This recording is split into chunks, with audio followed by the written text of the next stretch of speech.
This week's top stories.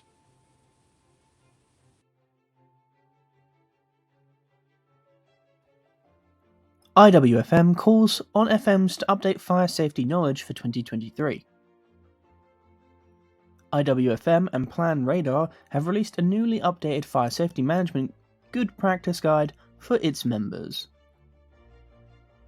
The document covers the changes to fire safety from 23rd of January 2023 following the loss of life in 2017's Grenfell Tower fire.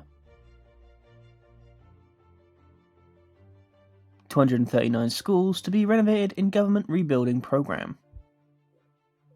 The Department for Education has added more sites to its 10-year programme of renovation projects for schools and sixth forms in England. Buildings will be prioritised according to their condition, with old facilities replaced by new classrooms, sports halls and dining rooms. What is the Dark January Pledge? Landlords, businesses and individuals around the world are joining a campaign to reduce wasted energy in commercial buildings. Metricus, the real estate software platform, has launched its Dark January Pledge for 2023, encouraging behaviour change when it comes to energy usage, including turning lights off in unoccupied areas. For all the latest facilities and workplace management news, read more at TWinFM.com.